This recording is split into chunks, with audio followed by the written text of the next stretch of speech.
જન્માષ્ટમી માટે તમે જુદા જુદા નમકીન, ફરસાણ અથવા તો નાસ્તા ફટાફટ તૈયાર કરી શકો તે રીતે ખૂબ જ સ્વાદિષ્ટ રીતે આપણે આજે રેસીપી શેર કરીશું. એ પણ જુદા જુદા 6 પ્રકારના. જે ખાશે તેને ખૂબ પસંદ આવશે, બનાવવામાં પણ ખૂબ મજા આવશે અને મેંદાના ઉપયોગ વગર એકદમ હેલ્ધી રેસીપીઓ રહેશે.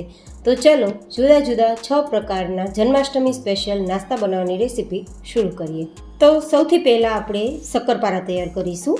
જેના માટે આપણે અહીંયા મેજરિંગ કપ અથવા તો ઘરમાં રહેલી વાટકીને માપ માટે સેટ કરી અને પછી જે કપ કે જે વાટકીથી 4 વાટકી જેટલો ઘઉંનો લોટ લીધો હોય તે જ વાટકી કે તે જ કપથી તમારે અહીંયા અડધા કપ જેટલો રવો લેવાનો રહેશે. માપ એકદમ પરફેક્ટ રાખવાનું. તો મેં 4 કપ જેટલો ઘઉંનો લોટ અને સાથે અડધા કપ કે અડધા વાટકી જેટલો રવો લીધો છે. એકદમ અંદરથી દાણેદાર, ખસ્તા અને બિસ્કિટ જેવા શક્કરપારા તૈયાર કરવા માટે રવો જરૂરથી ઉમેરજો.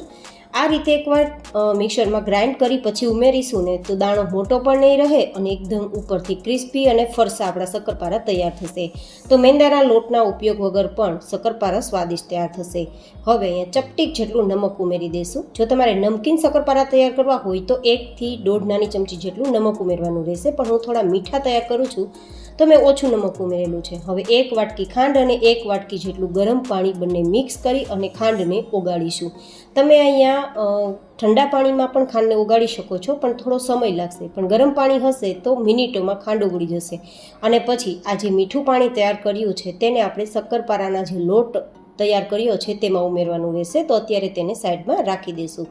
હવે અહીંયા આપણે મોણ માટે અડધા કપ જેટલું ઘી લેશું. મતલબ જે વાટકીથી લોટ લીધો હોય તે જ વાટકીથી અડધા વાટકી જેટલું ઓગાળેલું ઘી લેવાનું છે, જેથી પરફેક્ટ સરસ માપ આવે. આ રીતે બધું જ મિક્સ કરતાં મુઠ્ઠીમાં લોટ બંધાઈ જાય તે રીતે આપણે મિક્સ કરવાનું છે. કેટલો પરફેક્ટ આપણું લોટમાં મોણ આવી ગયું છે, મુઠ્ઠીમાં બંધાઈ જાય છે. તો હવે સૌથી પહેલાં આપણે જે મીઠું પાણી તૈયાર કર્યું છે ને તે ઠંડુ થઈ ગયા બાદ ઉમેરવાનું. મતલબ ચેક કરી લેવાનું. આપણે ગરમ પાણી ઉમેર્યું હતું ને ખાંડ ઉકળવા માટે, તો તેને ચેક કરવાનું ઠંડુ થઈ ગયું છે કે નહીં. તો ઠંડુ થઈ ગયા બાદ ઉમેરવાનું અને પછી જરૂર મુજબ થોડું પાણી ઉમેરી આ રીતે લોટ તૈયાર કરવાનો. જો વધારે ગરમ મીઠું પાણી હશે અને લોટમાં ઉમેરશો તો ચવળ આપણા શક્કરપારા થઈ જશે, તો એ ખાસ જોવાનું. આ રીતે આપણે રોટલી કરતાં થોડો કડક લોટ તૈયાર કરવાનો અને પછી તેમાંથી આપણે થોડો લૂવો લેવાનો. આ રીતે તમે શક્કરપારા તૈયાર કરશો ને તો એકદમ બિસ્કિટ જેવા તૈયાર થશે. જે આપણે ટ્રેડિશનલી એકદમ પાતળા શક્કરપારા તૈયાર કરીએ છીએ જે ફૂલેલા હોય છે તેવા નથી કરવાના, પણ અંદરથી એકદમ લેયર્સવાળા, ખસ્તા, જેવી ખારી હોય ને તેવા તૈયાર થશે. તો આ રીતે આપણે ભાખરી જેવું જાડું વણી લેશું અને પછી બધી જ કિનારી કટ કરી અને ચોરસ ફોર્મ લેવલમાં લઈ લેશું અને પછી જે સાઇઝમાં શક્કરપારા તૈયાર કરવા હોય તે રીતે તમે કટ લગાવી શકો છો. આ ભરેલા શક્કરપારા અંદરથી એકદમ ક્રિસ્પી થશે, ફરસા થશે અને લેયર્સવાળા, ખારી કેવી લેયર્સવાળી હોય, પરતવાળી હોય તેવા થશે અને એકદમ બિસ્કિટ ખાતા હોય ને તેવો ટેસ્ટ આવશે.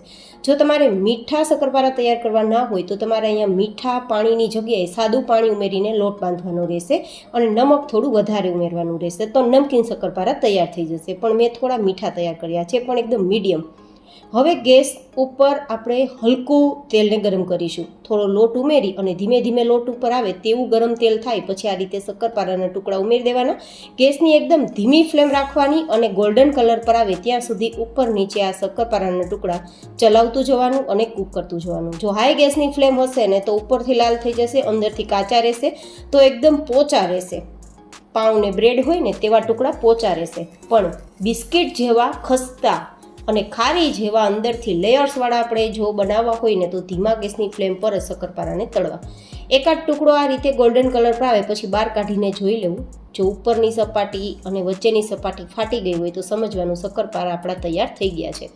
તો આ રીતે આપણા શક્કરપારા તૈયાર થઈ જાય પછી તેલમાંથી કાઢી લેવાના અને થોડા ઠંડા કરી લેવાના. એકદમ ઠંડા થઈ ગયા બાદ ખૂબ જ ક્રિસ્પી અને એકદમ લેયર્સવાળા આપણા શક્કરપારા તૈયાર થશે. અને મહિનાઓ સુધી તમે એરટાઇટ ડબ્બામાં ભરીને સ્ટોર કરી રાખી શકો છો, બિલકુલ ખરાબ નહીં થાય. તો એની ટાઈમ કોઈ પણ જર્નીમાં અથવા તો તમે તહેવારમાં આ નમકીન કે પછી આ ફરસાણ તમે તૈયાર કરી શકો છો, આ નાસ્તો તૈયાર કરી શકો છો. હવે તૈયાર કરીશું બીજો નાસ્તો, બીજું નમકીન કે બીજું ફરસાણ, જેને આપણે કહેવાય ને કે ભૂસું તરીકે પણ ઓળખીએ છીએ. જે માર્કેટમાં મળે છે તે. તો તેના માટે 250 ગ્રામ જેટલા જાડા પોહા આવે ને તે લેવાના. 2 પ્રકારના પોહા હોય, જેમાંથી એકમાં બટેટા પૌવા તૈયાર કરીએ તે અને એક આપણે ચવાણું તૈયાર કરીએ તે. તે જ રીતે 100 થી 150 ગ્રામ જેટલા કોલ્હાપુરી મમરા લેવાના છે. બાસમતી મમરા પણ લઈ શકો, પણ કોલ્હાપુરી હોય તો બેસ્ટ. હવે તેલને હાઈ ગરમ કરવાનું, ગેસની ફ્લેમ હાઈ રાખવાની અને આ રીતે થોડા થોડા પૌવા તેલમાં ઉમેરી અને ફ્રાય કરી લેવાના. તે જ રીતે આપણે લીધેલા કોલ્હાપુરી મમરા થોડા જાડા અને ભરાવદાર હોય છે, ઢેબા જેવા હોય છે, ઢેબલા જેવા, તેને પણ આ રીતે આપણે તળી લેવાના છે. જો આ રીતે તૈયાર કરશો ને તો મહિનાઓ સુધી નમકીન સારું રહેશે, ફરસું રહેશે અને ખૂબ જ ઉપરથી ક્રિસ્પી રહેશે. તે જ રીતે આપણે અહીંયા મકાઈના પૌવા લગભગ 1/4 કપ જેટલા લેશું, તે પણ આ રીતે તળી લેશું અને ગ્રામથી જોઈએ તો 50 ગ્રામ જેવા છે. તમે અહીંયા પૌવાની વધઘટ કરી શકો છો, માપ તમે વધઘટ કરી શકો. હવે મેં અહીંયા 1 કપ કે 1 વાટકી જેટલી દાળિયાની દાળ લીધી છે. જો કે ચણાની દાળને પલાળીને તેને થોડી સુકાઈ જાય પછી પણ તળીને ઉપયોગમાં લઈ શકો છો નમકીન દાળ તરીકે. પણ ઇન્સ્ટન્ટ તૈયાર કરવું હોય તો દાળિયાની જે દાળ આવે ને, દાળિયામાંથી ફોતરા કાઢેલા હોય તે દાળિયાની દાળને આપણે આ રીતે સીધી ફ્રાય કરીને ઉપયોગમાં લઈ શકીએ છીએ. તો પણ તેનો જે ભૂસું છે તેમાં ટેસ્ટ ખૂબ જ સરસ આવશે. તો મેં લગભગ આ દાળ 100 ગ્રામ જેટલી લીધી છે. તે જ રીતે 70 થી 80 ગ્રામ આપણે કાચા મગફળીના દાણાને ફ્રાય કરી લેવાના છે. અહીંયા લીધેલી સામગ્રીઓમાં વધઘટ તમે કરી શકો છો તમારી ચોઈસ પ્રમાણે. હવે અહીંયા લગભગ અડધા કપ જેટલી કાળી કિસમિસ લીધી છે, તેને પણ ફ્રાય કરી લેશું. ફૂલી જાય પછી બહાર કાઢી લેશું. 1 કપ જેટલું સૂકું નારિયેળ હોય ને તેની ચિપ્સ બનાવી અને પછી આ રીતે તેને પણ ફ્રાય કરી લેશું. કારણ કે ભૂસામાં આ રીતે નારિયેળની સ્લાઇસ હોય જ છે અને ખૂબ જ સ્વાદિષ્ટ ઘરે ભૂસું તૈયાર થઈ શકે છે ઓછી કિંમતમાં. 1/4 કપ જેટલા કાજુના ટુકડા. મેં જે ડ્રાયફ્રૂટ્સનો ઉપયોગ કર્યો છે ને તે તમારે ના કરવો હોય તો ઓપ્શનલ છે, સ્કીપ કરી શકો છો. પણ બહારનું ભૂસું જો તમે ખાતા હોય અને તમને પસંદ હોય તેવું જ ઘરે તૈયાર કરવું હોય તો આ બધી સામગ્રીઓ ઉમેરવાની રહેશે. લગભગ અડધા કપ જેટલા મરચાંના ટુકડાને પણ આપણે ક્રિસ્પી થાય ત્યાં સુધી તળી લેવાના છે. જો થોડું મોઇસ્ચર હશે તો ચવાણું સોફ્ટ થઈ જશે, તો ક્રિસ્પી થાય ત્યાં સુધી જરૂરથી તળવા. તે જ રીતે મીઠા લીમડાના પાનને પણ તળી લેવાના. હવે એકદમ સરસ મસાલો તૈયાર કરવા માટે મેં સ્ક્રીન પર માપ આપેલું છે, તો હું માપ નથી બોલતી. 1 ચમચી જેટલા વરિયાળી, ધાણા, જીરું અને આપણે થોડી હિંગ ઉમેરી દઈશું અને મરચું પાવડર, હળદર પાવડર ઉમેરી દઈશું. સાથે થોડું આપણે નમક ઉમેરી દઈશું, 1 નાની ચમચી જેટલું અથવા સ્વાદ પ્રમાણે. 1/2 થી 1/4 ટીસ્પૂન જેટલા તીખા ઉમેરી દઈશું અને 1 ચમચી જેટલો આમચૂર પાવડર ખટાશ માટે. અને પછી આ રીતે આપણે બધું જ મિક્સ કરી દઈશું. હવે તેનો પાવડર તૈયાર થઈ ગયો છે તો સાઈડમાં રાખી દઈશું. હવે ફરીથી આપણે તે જ મિક્સર જારમાં 4 ચમચી ખાંડનો પાવડર તૈયાર કરી લઈશું. અહીંયા ખાંડનો પાવડર લાસ્ટમાં ઉમેરવાનો છે જેથી આપણે અલગ રીતે તેને દળ્યો છે. તો હવે બધી સામગ્રી ભેગી કરી લઈશું. પૌવા, મમરા, દાળ અને જે કાંઈ પણ બીજી સામગ્રી આપણે ડ્રાય ફ્રૂટ્સ ને બધું ઉપયોગમાં લીધું તે બધું જ. પણ તેના પહેલાં ગરમ તેલ આપણે 3-4 ચમચી જેટલું લેશું અને આપણે જે મસાલો તૈયાર કર્યો છે ને તે મસાલો આમાં ઉમેરી મિક્સ કરી અને પછી તે જે પેસ્ટ તૈયાર થઈ છે ને તેને આપણે આ રીતે પોહા, મમરા, દાળમાં ઉમેરીને મિક્સ કરીશું. તો મસાલો એકદમ સરસ મિક્સ તો થઈ જશે, કલર પણ ચેન્જ થઈ જશે અને બાર જેવો ટેસ્ટ અને ટેક્સચર સાથે લુક પણ આવશે. તો આ રીતે બધું જ મિક્સ કરી દઈશું. આપણે ગરમ તેલમાં મસાલો મિક્સ કરવો હતો ને એટલા જ માટે ખાંડ છે ને તેને અલગ રીતે દળીને ઉમેરી છે, જેથી ચવાણું આપણું ચવડ ના થઈ જાય. હવે આપણે જે દળેલી ખાંડનો પાવડર ઉમેર્યો ને તેને ઉમેરી દેવાનું છે. પણ હા, ચવાણું આપણું ઠંડુ થઈ ગયા બાદ જ ખાંડનો પાવડર ઉમેરવાનો, નહીં તો ખાંડનું પાણી થઈ જશે, એ ખાસ જોવાનું. હવે 1 કપ જેટલી આપણે ચણાના લોટની સેવ જે રેડીમેડ હોય તે એ નાખવી ન નાખવી તમારી ઉપર. તે રીતે મકાઈના પૌવા તળ્યા છે તે પણ ઉમેરીને આ રીતે મિક્સ કરી દઈશું જેથી બધી સામગ્રીમાં કલર આવી જાય. મગફળીના દાણા છે, ડ્રાય ફ્રૂટ્સ છે, કોકોનટ ચિપ્સ છે, બધું જ આપણે ઉમેરી દઈશું અને સરસ મિક્સ કરી દઈશું. ગાઈઝ, આ ભૂસું એકવાર જરૂર ટ્રાય કરજો. બહાર કરતાં ઘરે સસ્તું તો તૈયાર થશે પણ ખૂબ સ્વાદિષ્ટ લાગશે અને મહિનાઓ સુધી સારું રહેશે. તો કોઈ પણ તહેવારમાં અથવા તો તમે નાસ્તામાં પણ આ ભૂસું તૈયાર કરીને ખાઈ શકો છો, જેને મિક્સ ચવાણું તરીકે પણ ઓળખવામાં આવે છે. તો તૈયાર છે ખૂબ જ ટેસ્ટી, ખૂબ જ સસ્તું અને સરળ રીતે તૈયાર થતું ભૂસું અથવા તો મિક્સ ચવાણું. તમને આ રેસીપી કેવી લાગી મને કોમેન્ટમાં જરૂર બતાવજો. હવે તૈયાર કરીશું ત્રીજા નાસ્તાની રેસીપી. આ નાસ્તાની રેસીપી પર્સનલી બાળકોને ખૂબ પસંદ આવવાની છે. તો જેમના માટે આપણે એક કડાઈની અંદર લગભગ 2 કપ કે 2 વાટકી જેટલું પાણી ઉમેરીશું અને પાણીને આપણે ગરમ કરીશું. તેમાં આપણે સ્વાદ પ્રમાણે નમક પણ ઉમેરવાનું છે. તો હું અત્યારે 1 નાની ચમચી જેટલું નમક ઉમેરી દઉં છું અને 1 ચમચી જેટલું તેલ ઉમેરું છું. જેથી એકદમ આપણી ખાવામાં જે સેવ તૈયાર થશે ને, હવે આપણે સેવ તૈયાર કરીએ છીએ તો તે એકદમ નરમ રહે, ખાવામાં બિલકુલ મોઢામાં નાખવું છે તેના માટે. પાણીના અંદર 1-2 ઉફાણ આવે ને ત્યાં સુધી ઉકાળવાનું, પછી પાણીને નીચે ઉતારી લેવાનું અને આ પાણી થોડું હલકું ઠંડુ થાય પછી તેમાં આપણે 2 કપ જેટલો રવો ઉમેરવાનો છે, પણ રવો ધીમે ધીમે ઉમેરવાનો છે, એકસાથે નથી ઉમેરવાનો. આ રીતે આપણે બધું જ છે તે મિક્સ કરવાનું છે અને મિક્સ કરતાં આ રીતે લોટ જેવું બંધાઈ જશે અને પછી તેને આપણે થોડીવાર માટે સાઈડમાં રાખી દેવાનું છે, કારણ કે રવો છે ને તે ફૂલવામાં થોડો સમય પણ લેશે, કારણ કે રવાનો દાણો ફૂલશે તો મોટો પણ થશે. જો આમાં તમને થોડું પાણી ઓછું લાગે ને તો ગરમ પાણી ઉમેરવાનું, પણ લોટ જેવું બંધાઈ જાય તેવી ટ્રાય કરવાની. 10 મિનિટમાં આપણો લોટ સેટ થઈ ગયો છે, રવો ફૂલી ગયો છે. તો હવે આપણે અહીંયા બાફેલા બટેટાનો ઉપયોગ કરીશું. જો તમારે લાંબા સમય સુધી આ નમકીન રાખવું હોય સ્ટોર કરીને તો બાફેલું બટેટું ઉપયોગમાં ના લેવું, માત્ર તમે રવાનો જ ઉપયોગ કરી શકો છો. પણ 1 વીક સુધી આ નમકીન સારું રહેશે તો તેમાં તમે બાફેલા બટેટાનો ઉપયોગ કરી શકો છો.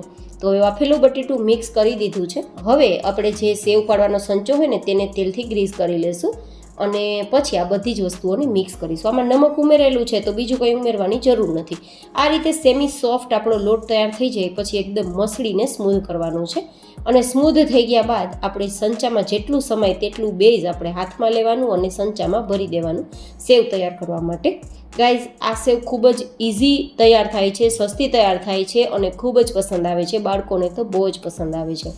તો હું ફરી એકવાર કહું છું કે 1 મહિના જેવું તમારે નમકીન સ્ટોર કરીને રાખવું હોય તો બાફેલું બટેટું ના ઉમેરવું, પણ 8 થી 10 દિવસ માટે નમકીન સ્ટોર કરવું હોય તો બાફેલું બટેટું ઉમેરી શકો છો. હવે આપણે મીડિયમ ગરમ તેલમાં અડધા કપ જેટલા મગફળીના દાણાને તળી લેશું. આ રીતે દાણા ફાટી જાય પછી તેને બહાર કાઢી લેવાના છે. તે જ રીતે કાજુના ટુકડા, અહીંયા કાજુ ઉમેરવા ઓપ્શનલ છે.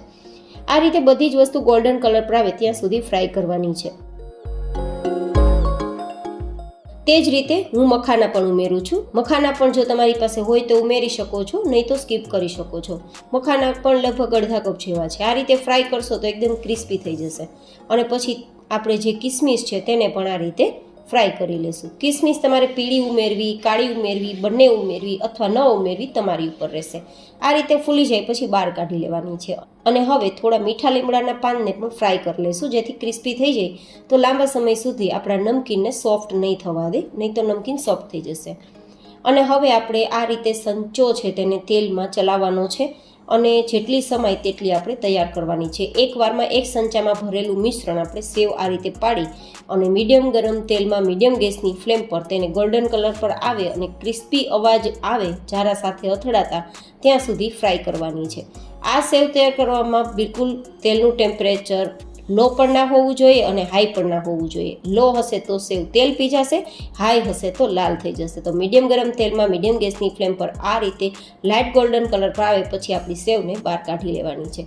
અને પછી બહાર કાઢતા જ બધી જ સામગ્રી છે તેને મિક્સ કરી દેવાની છે, આપણે જે ફ્રાય કરેલી છે ને તે બધી જ સામગ્રી. અને તેમાં 1 ચમચી જેટલો ચાટ મસાલા અથવા તો સંચર પાવડર અથવા તો તમને જે નમક પસંદ હોય, મસાલો પસંદ હોય તે ઉમેરી શકો છો. અને બસ મિક્સ કરી આ નમકીન તૈયાર છે. આ નમકીનમાં બીજું કોઈ વસ્તુ નહીં ઉમેરો તો પણ ખૂબ મજા આવશે. તમે જોઈ શકો છો એકદમ ક્રિસ્પી છે. તો તૈયાર છે આપણું આ નમકીન નાસ્તા. તમને આ રેસીપી કેવી લાગી તે પણ મને જરૂર બતાવજો. હવે આપણે ચોથું નમકીન તૈયાર કરીશું, જે આપણી ખાજલીને રિલેટેડ રહેશે. મતલબ ખાજલી કરતાં થોડું અલગ છે, કારણ કે ખાજલીની અંદર ખોટું ઘી અને વધારે પ્રમાણમાં ઘી અને મેંદાનો ઉપયોગ થાય છે, જેના લીધે તે અનહેલ્ધી બને છે. પણ આપણે આજે હેલ્ધી ખાજલી જેવી પૂરી તૈયાર કરીશું. તો જેમના માટે 2 કપ જેટલો રવો આપણે લેશું, પણ ચાળીને લેશું. સાથે આપણે લેશું 1 કપ જેટલો ઘઉંનો લોટ. ઘઉંના લોટની સાથે આપણે આ રીતે રવો મિક્સ કરીશું ને તો પૂરી ખસ્તા થશે, ક્રિસ્પી થશે અને મેંદાના ઉપયોગ વગર પણ આપણે ખાજલી જેવો થોડો ટેસ્ટ આપશે. અને આમાં આપણે સાચું ઘી ઉમેરવાના, એ પણ થોડું ઓછું ઉમેરીશું તો હેલ્ધી પણ રહેશે. 1 નાની ચમચી જેટલું નમક અને 4 ચમચી દેશી ઘી ઉમેરી આ રીતે મોણ આપીશું. આપણે જ્યારે ખાજલી તૈયાર કરીએ ને તેમાં ભરપૂર તેલ અને ઘીનો ઉપયોગ થાય છે, જેથી અનહેલ્ધી છે. પણ આપણે આ રીતે તૈયાર કરીશું ને ઓછા ઘી તેલમાં તૈયાર થશે, મેંદાના ઉપયોગ વગર તૈયાર થશે ને તો ખાવામાં પણ મજા આવશે ને બહુ વધારે પડતું ઘી તેલ ન હોવાના કારણે હેલ્ધી પણ રહેશે, કારણ કે આમાં મેંદાનો ઉપયોગ પણ નથી કર્યો. આ રીતે જરૂર મુજબ થોડું પાણી ઉમેરતા જશું અને સોફ્ટ લોટ તૈયાર કરીશું. લોટ તૈયાર થઈ ગયા બાદ એકાદ ચમચી જેટલું આ રીતે ઘી આપણે લગાવીને મસળી લેશું, જેથી લોટ સોફ્ટ થઈ જાય. જ્યારે લોટ તૈયાર કરીએ ને ત્યારે એકદમ સોફ્ટ લોટ તૈયાર કરવાનો, કારણ કે સમય રહેતા રવો ફૂલશે તો રવો કડક પણ થઈ શકે છે. તો હવે 5 મિનિટ ઢાંકીને સાઈડમાં રાખી દઈશું. 5 મિનિટ પછી આપણો રવો ફૂલી ગયો હશે અને લોટ પહેલાં કરતાં થોડો સ્મૂધ થઈ ગયો હશે. તો ફરીથી એકવાર આપણે મસળી લેશું અને પછી આપણે ભાખરી એકદમ નાની સાઇઝમાં તૈયાર કરવી હોય ને કેટલો લોટ લઈએ તેટલું લેવાનું અને પછી તેમાં આપણે વણવાનું કંઈ છે જ નહીં. આ રીતે હાથની મદદથી દબાવી અને થોડું થીક આપણે રાખવાનું, પૂરી જેવડી સાઇઝ રાખવાની પણ થોડી ભાખરી જેટલી જાડી સાઇઝ રાખવાની. અને પછી તમે તેમાં આ રીતે રાઉન્ડ હોલ કરી શકો છો, અથવા ચમચની મદદથી અથવા તો કાંટા ચમચની મદદથી કે ચપ્પુની મદદથી આપણે કટ પણ લગાવી શકીએ, જેથી આ વસ્તુ વચ્ચેથી ફૂલે નહીં અને અંદરથી લેયર્સવાળી થાય. તો આટલી થીક આપણે આ પૂરી પણ કહી શકો તેવું આપણે તૈયાર કર્યું છે. હવે મીડિયમ ગરમ તેલમાં આપણે જેટલી સમાય તેટલી આપણી આ ખાજલી પૂરી કહી શકો અથવા ખાજા પૂરી કહી શકો, અથવા તો તમે તેને થીક પૂરી પણ કહી શકો, તે આપણે આ રીતે તળવા છોડવાની છે. આનું નામ શું રાખી શકાય તે મને જરૂરથી તમે ફીડબેક શેર કરજો અને મારી કઈ રેસીપી તમને વધારે પસંદ આવી તે પણ બતાવવાનું ના ચૂકતા.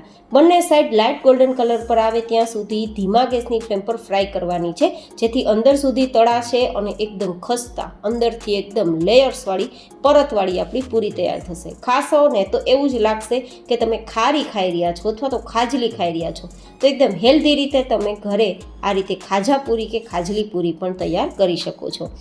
ચેનલ પર નવા હોય તો ચેનલને સબસ્ક્રાઈબ કરજો, જેથી તમને આવા અવનવા વિડીયો દરરોજ ફ્રીમાં મળતા રહે. મારી મહેનત પસંદ આવે તો લાઇક કરજો, બીજા લોકોને હેલ્પફુલ થાય તેવું લાગે તો શેર કરજો. એન્ડ હા ગાઈઝ, તમે મારી આ રેસીપી ક્યાંથી જોઈ રહ્યા છો અને તમારું નામ શું છે તે મને કોમેન્ટમાં જરૂર બતાવજો, જેથી હું તમારું નામ લઈ અને તમારો આભાર વ્યક્ત કરી શકું. આ રીતે બધી જ વસ્તુઓ તળાઈ ગઈ છે તો બહાર કાઢી ઠંડી કરી અને ખોલીને તમને હું બતાવું તો અંદરથી પરતવાળી અને મસળતા ભૂક્કો થઈ જાય તેવી ખસ્તા આપણી પૂરી તૈયાર થઈ છે. આ પૂરી તૈયાર કરશો ને તો તમારે બહારથી ક્યારેય ખાજલી લેવાની કે ખારી લેવાની જરૂર નહીં પડે, એ મારી ગેરંટી છે. તો કેવી લાગી આ રેસીપી મને જરૂર બતાવજો. હવે તૈયાર કરીશું આપણે 5મો નાસ્તો કે 5મું સ્નેક્સ. તો જેમના માટે કડાઈમાં આપણે 2 ચમચ જેટલું તેલ ગરમ કરીશું. તમે 1 ચમચ તેલમાં પણ આ રીતે આ નાસ્તો તૈયાર કરી શકો છો, તમારી ચોઈસ. હવે આપણે તેમાં થોડું જીરું ઉમેરીશું, અડધી નાની ચમચી જેટલું, સાથે અડધી નાની ચમચી જેટલા તલ અને અડધી નાની ચમચી જેટલા અજમા, અને આદુ અને મરચાંની પેસ્ટ 1 ચમચી જેટલી ઉમેરીશું. થોડા લીલા ધાણા ઉમેરીશું અને 1 ચમચી જેટલી મેથી, મારી પાસે સૂકી છે, તમારી પાસે ફ્રેશ હોય તો ફ્રેશ પણ લઈ શકો, અને 1/4 ટીસ્પૂન જેટલું હિંગ અને હળદર ઉમેરીશું. 1 નાની ચમચી જેટલું નમક ઉમેરીશું અને પછી આ રીતે મિક્સ કરી અને આપણી આ જે અત્યારે વસ્તુઓ છે તે બળે નહીં તેના માટે આપણે અહીંયા થોડું પાણી પણ ઉમેરીશું. લગભગ ચમચીના માપથી 4 ચમચી જેટલું, વધારે નથી ઉમેરવાનું, 4 ચમચી જ ઉમેરવાનું છે. પછી આપણે જરૂર પડશે તો ઉમેરીશું, પણ અત્યારે 4 ચમચી ઉમેરી આ રીતે મિક્સ કરી થોડીવાર માટે આપણે તેને 1-2 મિનિટ કૂક કરવા છોડી દઈશું, જેથી આ બધી જ સામગ્રીઓ આપણી પાકી જાય, કાચી ના રહે. અને પછી તેમાં 1 કપ જેટલો ઘઉંનો લોટ અને 1/4 કપ જેટલો રવો ઉમેરી બધું જ મિક્સ કરીશું. પણ હવે ગેસની ફ્લેમ બંધ કરી દઈશું અને પછી જ આ બધી વસ્તુઓને મિક્સ કરવાની છે. આ રીતે બધું જ મિક્સ થઈ જાય પછી તેને નીચે ઉતારી લેવાનું છે અને થોડું ઠંડુ કરવા માટે સાઈડમાં રાખી દેવાનું છે. ત્યાં સુધીમાં આપણે બાફેલા બટેટાને જોઈ લઈએ તો મેં લગભગ 2 મોટી સાઇઝના બાફેલા બટેટાના ટુકડા કરી બાફ્યા છે. તેને આ રીતે ગ્રેટ કરી લેશું, મતલબ કોઈ પણ મોટા ટુકડા ના રહે તેના માટે ખમણી લેશું. તમે બટેટું વધઘટ કરી શકો છો. અને પછી આપણે જે મિશ્રણ મિક્સ કર્યું ને તે આ બધું જ ભેગું કરી અને પછી મસળીને લોટ જેવું તૈયાર કરીશું. રોટલીનો લોટ હોય ને તેટલું સોફ્ટ આપણે તૈયાર કરવાનું છે, બહુ વધારે કડક પણ નહીં, બહુ વધારે સોફ્ટ પણ નહીં. પણ મિક્સ કરતાં જરૂર લાગે તો હુંફાળું ગરમ પાણી ઉમેરવું, પણ લગભગ આ રીતે બધું જ મિશ્રણ મિક્સ કરતાં કંઈ જરૂર પડશે નહીં, પાણી વગર બંધાઈ જ જશે. પણ છતાં જો ના બંધાય તો હું તમને પાણી ઉમેરવાની સલાહ આપું છું. આ રીતે બધું મિક્સ થઈ ગયું છે અને પછી હવે આના 2 આપણે ભાગ તૈયાર કરી લઈશું. બિલકુલ હાથમાં નથી ચીપકતું જો. તો હવે એક સરખા 2 ભાગ તૈયાર કરી લઈશું અને હવે તેમાંથી આપણે 1 ભાગ હાથમાં લઈશું અને પછી તેને એકદમ સેમી થીક હોય ને તેવું વણીશું. ભાખરી કરતાં થોડું પાતળું અને રોટલી કરતાં થોડું જાડું, આવું આપણે વણવાનું છે. હવે બધી જ કિનારી આપણે વણ્યા બાદ લેવલ કરવા માટે કટ કરી અને પછી આપણે ટુકડા કરી લઈશું. તમે નાના મોટા ટુકડા કરી શકો છો, તમારી ચોઈસ. અને ટુકડા કર્યા બાદ તમારે આમાં કાંટા ચમચીની મદદથી માર્ક પણ કરી લેવાના, નિશાન કરી લેવાના, જેથી આ વસ્તુ છે ને તળતી વખતે ફૂલે નહીં. નિશાન કર્યા બાદ જ તેલમાં તળવા મૂકજો, જેથી એકદમ વેરાયટી ક્રિસ્પી તૈયાર થાય. હવે મીડિયમ ગરમ તેલમાં મીડિયમ ગેસની ફ્લેમ પર જેટલી સ્ટીક સમાય તેટલી સ્ટીકને ઉમેરી અને પછી તમારે લાઇટ ગોલ્ડન કલર પર આવે ત્યાં સુધી બંને સાઈડ ફેરવવાની છે અને એકદમ મીડિયમ ટુ લો ગેસની ફ્લેમ પર ફ્રાય કરવાની છે. હાઈ ગેસની ફ્લેમ પર લાલ થઈ જશે અને લો ગેસની ફ્લેમ પર તેલ પી જશે. તો મીડિયમ ટુ લો ગેસની ફ્લેમ પર જ તમારે તળવાની રહેશે. તો આ રીતે તળાઈ ગયા બાદ તેને બહાર કાઢી લેશું. આ સ્નેક્સને પણ તમે 10-12 દિવસ માટે એરટાઇટ ડબ્બામાં ભરીને સ્ટોર કરી ખાઈ શકો છો. જો તમારે અહીંયા 1 મહિના સુધી આ સ્ટીક સાચવવી હોય, ખાવી હોય અને સ્ટોર કરીને રાખવી હોય તો બાફેલું બટેટું ઉમેરવાનું નથી. હવે આ રીતે ખોલીને જોતાં ક્રિસ્પી છે અને અંદરથી ખૂબ જ ફરસી છે અને આરામથી મસળતા ભૂકો થઈ જાય છે. તો તમને મારી આજની આ રેસીપી કેવી લાગી તે પણ મને બતાવજો અને કઈ રેસીપી વધારે પસંદ આવી છે તે પણ બતાવજો. હવે તૈયાર કરીશું છઠ્ઠો નાસ્તો કે છઠ્ઠું સ્નેક્સ, જે છે ચંપાકલી ગાંઠિયા. દરેક વ્યક્તિઓના ફેવરિટ અને જન્માષ્ટમી પર સ્પેશિયલ બને જ બને દરેકના ઘરમાં. તો 4 કપ જેટલો આપણે ચણાનો, ગ્રામમાં જોઈએ તો 500 ગ્રામ જેટલો આપણે ચણાનો લોટ લીધો છે. તમે બહારનો કે ઘરનો કોઈ પણ લોટ લઈ શકો છો. બસ લોટ બાંધવામાં થોડું ધ્યાન રાખશો તો કોઈ પણ લોટ હશે ગાંઠિયા એકદમ ફરસા અને ક્રિસ્પી તૈયાર થશે. હવે 1 ચમચી જેટલો આપણે અહીંયા અજમો ઉમેરીશું અને જો ફ્લેવર માટે પસંદ હોય તો તમે મરી પાવડર ઉમેરી શકો છો. હું અહીંયા મરી પાવડર અડધી ચમચી, 1 ચમચી કસૂરી મેથી, 1 ચમચી ચીલી ફ્લેક્સ ઉમેરું છું. હવે આપણે પાણી તૈયાર કરીશું. અડધા કપ કે 100 ml જેટલું પાણી લેશું, સાદું પાણી. એમાં 1 નાની ચમચી જેટલું નમક, 1/4 ટીસ્પૂન જેટલી હિંગ અને અડધી નાની ચમચી જેટલો પાપડ ખાર સોડા લેશું. તમે અહીંયા ખાવાનો સોડા ભજીયામાં ઉમેરવાનો કે ગાંઠિયામાં ઉમેરવાનો સોડા પણ લઈ શકો છો. 4 ચમચી કે 50 ml જેટલું તેલ ઉમેરી આ રીતે સફેદ પાણી થાય ત્યાં સુધી ફેટી લેવાનું છે. આ રીતે ગાંઠિયાનો લોટ તૈયાર કરશો ને તો ગાંઠિયા મુલાયમ, એકદમ માખણ જેવા મુલાયમ તૈયાર થશે. તો હવે આપણે આ લોટના મિશ્રણમાં બધું જ પાણી પહેલાં ઉમેરી દેવાનું છે. પાણી બિલકુલ નથી વધારવાનું, નહીં તો જે આપણું માપ છે ને તે બરાબર નહીં રહે. આ રીતે બધું જ મિક્સ કરતાં હવે જરૂર લાગે તો સાદું પાણી ઉમેરવાનું. તો આ રીતે બધું જ મિક્સ કરતાં આપણો લોટ છે તે બંધાતા 1 ચમચી જેટલું પાણી મારે ઘટ્યું છે તો ઉમેરું છું. અને એકદમ રોટલીના લોટ કરતાં થોડો સોફ્ટ લોટ હોય ને તેવું તૈયાર કરવાનું છે. પણ આ લોટમાંથી ગાંઠિયા તૈયાર નહીં થાય, કારણ કે આ લોટ બંધાઈ ગયો છે પણ ગાંઠિયા બનાવવા માટે બિલકુલ તૈયાર નથી. તો હવે શું કરવાનું, આ બાંધેલા લોટમાંથી 1 ઘાણ ગાંઠિયા થાય તેટલો લોટ હાથમાં લેવાનો અને હાથને પહેલાં પાણીથી ભીનો કરી અને લોટને મસળવાનો, જ્યાં સુધી આપણો લોટ સફેદ ના થઈ જાય.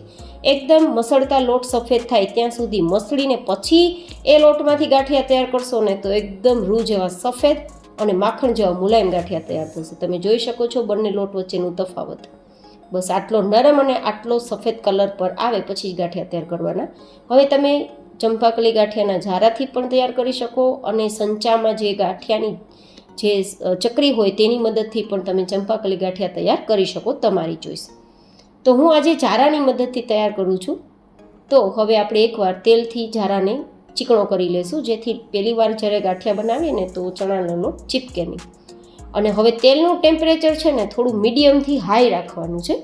વધારે બહુ ગરમ તેલ હશે ને તો ગાંઠિયા અંદરથી પોચા અને ઉપરથી લાલ થઈ જશે અને બહુ ઠંડુ તેલ હશે ને તો ગાંઠિયા તેલ પી જશે. તો મીડિયમ ગેસની ફ્લેમ પણ નથી રાખવાની, હાઈ પણ નહીં અને લો પણ નહીં, મીડિયમ ટુ હાઈ રાખી અને પછી ઝારો આ રીતે મૂકી હાથની હથેળી ભીની કરી અને તૈયાર કરીને મસળીને રાખેલો લોટ હાથમાં લઈ હથેળીના પાછલા ભાગથી આગળની તરફ લોટને ધક્કો લગાવશો તો ઝારાની મદદથી તેલમાં ગાંઠિયા બનતા જશે અને તળાતા પણ જશે. તો આ રીતે તમે ગાંઠિયા તૈયાર કરશો, કંદોઈ કરતાં પણ વધારે ટેસ્ટી, ખૂબ જ સસ્તા, હાઇજેનિક અને હેલ્ધી આપણે ઘરે ગાંઠિયા તૈયાર કરી શકીએ છીએ. પણ હા, આ રીતે તૈયાર કરવામાં સાવધાની પણ રાખવી જરૂરી છે, કારણ કે તેલ ગરમ હોય છે અને કડાઈ છે તે પણ ગેસ ઉપરથી લસરી પણ શકે છે. તો સાવધાની સાથે ગાંઠિયા તૈયાર કરવાના. હવે બંને સાઈડ આ રીતે ફેરવશું અને થોડા લાઇટ ગોલ્ડન કલર પર આવે ત્યાં સુધી અને ઝારા સાથે ગાંઠિયાનો અવાજ ક્રિસ્પી આવવા લાગે ત્યાં સુધી ફ્રાય કરવાના અને પછી બહાર કાઢી લેવાના. તો તૈયાર છે ખૂબ જ હેલ્ધી આપણું 6થા નંબરનો નાસ્તો કે સ્નેક્સના ગાંઠિયા. તો કઈ રેસીપી તમને વધારે પસંદ આવી તે બતાવજો. ફરી મળીશું એક નવી જ હેલ્ધી રેસીપી સાથે. ત્યાં સુધી stay healthy and stay happy.